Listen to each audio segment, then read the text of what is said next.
मित्रांनो, आपण average वेलॉसिटीचा concept समजून घेणार आहोत. वेक्टर्सचा कन्सेप्ट आता आपण खूप डिटेलमध्ये समजून घेतलेला आहे. तर ॲव्हरेज वेलॉसिटीचा कन्सेप्ट समजून घेण्यासाठी आपला वेक्टर्सचा कन्सेप्ट, विशेषतः पोझिशन वेक्टरचा कन्सेप्ट उपयोगी पडणार आहे.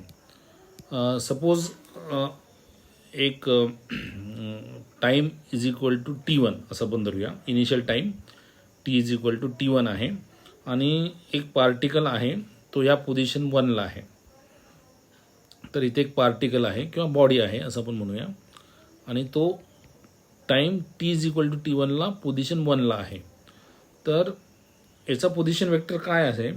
तर पोझिशन वेक्टर काढण्यासाठी तुम्हाला अगोदर ओरिजिन फिक्स करावं लागते. सपोज ही ओरिजिन आहे 0 0. तर या ओरिजिनपासनं तुम्ही हा पॉईंट जोडला तर हा जो वेक्टर झाला, सपोज झाला याला सपोज आपण O01 म्हणूया, वेक्टर 01 किंवा O1 O किंवा A म्हणूया आपण वाटलं असतं. तर हा वेक्टर OA आहे, किंवा याला आपण R1 सुद्धा म्हणू शकतो, X1 म्हणू शकतो, X1 वेक्टर. तर हा जो X1 वेक्टर आहे, दिस इज अ पोझिशन वेक्टर, आणि हा इनिशियल पोझिशन या पार्टिकलची दाखवतो. आता काही वेळानंतर, म्हणजे T is equal to T1 होता, आता काही वेळ गेला आणि आता टाईम हा T2 झाला. तर टाईम बदलल्यानंतर हा पोझिशन याची बदलते आहे, कारण हा पार्टिकल मोशनमध्ये आहे. तर पार्टिकल मोशनमध्ये आहे तर याची पोझिशन समजा B झालेली आहे, समजूया हा B पोझिशनला आलेला आहे, आणि यालाच मी 2 पण असं म्हणतो, 2 लोकेशन 2. तर याचा पोझिशन वेक्टर हा आता X2 असं म्हणूया. ओके, सो OB याचं पोझिशन वेक्टर X2 असं म्हणूया. म्हणजे याची पोझिशन वेक्टर इनिशियली X1 होता, तो आता बदलला X2 झाला. तर पोझिशन वेक्टर बदलला म्हणजे काय? तर पोझिशन वेक्टर बदलला म्हणजे त्या पार्टिकलची पोझिशन बदलली, फक्त आपण ती वेक्टर फॉर्ममध्ये आपण ती डिनोट केली आहे. जेव्हा पार्टिकलची पोझिशन बदलते X1 टू X2, तेव्हा X2 मायनस X1 ही झाली त्याची डिस्प्लेसमेंट. या पार्टिकलची डिस्प्लेसमेंट किती झाली? X2 minus X1. तर X2 मायनस X1 जी आहे, जी मी न्यूमरेटरमध्ये लिहिली आहे, ती ह्या पार्टिकलची डिस्प्लेसमेंट झालेली आहे. आणि सो ही डिस्प्लेसमेंट किती वेळात झालेली आहे? तर टाईम इंटरवल त्याचा जो आहे तो इनिशियली T1 होता, आता फायनली T2 झाला. तर त्याचा time interval T2 minus T1 आहे. Time interval T2 minus T1 आहे. तर हा जो रेशो आहे X2 minus X1 upon T2 minus T1, त्याला आपण ॲव्हरेज वेलॉसिटी असं म्हणतो. तर ॲव्हरेज वेलॉसिटी इज काय? X2 minus X1 upon T2 minus T1. So in order to find the average velocity, आपल्याला जर ॲव्हरेज वेलॉसिटी काढायची असेल तर we need to know only the total displacement from the initial and final position. म्हणजे आपल्याला या total displacement काय झाली?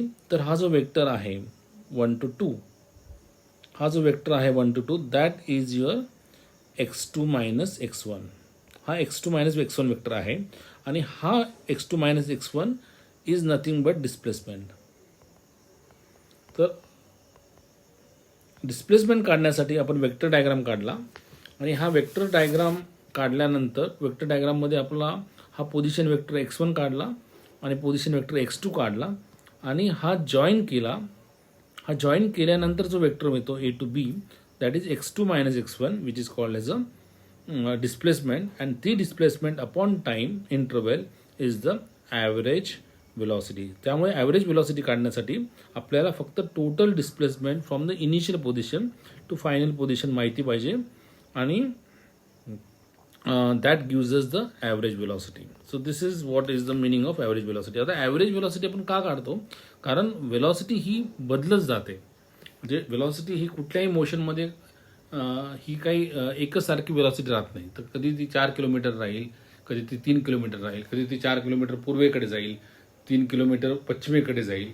तर ही जी वेलॉसिटी बदलत राहते, तर ओव्हरऑल म्हणजे इनिशियल पोझिशनपासून फायनल पोझिशनपर्यंत त्याचा एक ॲव्हरेज काढला तर ती ॲव्हरेज वेलॉसिटी असं त्याला म्हणतो. ओके. आणि ॲव्हरेज स्पीड म्हणजे काय, तर average speed is very simple. Average स्पीडमध्ये आपल्याला मात्र वेक्टरची गरज नाही, आपण फक्त स्केलर बघतो. कारण स्पीडमध्ये आपल्याला डिस्प्लेसमेंट नाही, तर आपल्याला डिस्टन्स किती मूव्ह झाला ते महत्त्वाचं असतं. So we are not bothered about the direction. आपल्याला फक्त किती अंतर चालून गेला तो आणि त्याचा टाईम इंटरव्हल किती होता हे जरी कळालं तरी आपल्याला ॲव्हरेज स्पीड काढता येतो. त्यामुळे ॲव्हरेज स्पीडला दिशा महत्त्वाची नाही आहे. Average speed is just the distance travelled during the time interval.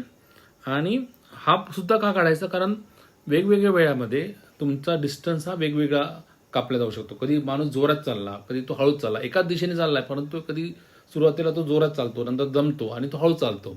तर ओव्हरऑल तो इनिशियल स्टेशनपासून फायनल स्टेशनपर्यंत पोहोचायला त्याचा ॲव्हरेज डिस्टन्स, ॲव्हरेज स्पीड किती होता, तर टोटल डिस्टन्स त्यांनी किती ट्रॅव्हल केला आणि त्या टोटल डिस्टन्स ट्रॅव्हल करण्यासाठी त्याला किती वेळ लागला, that is your average speed.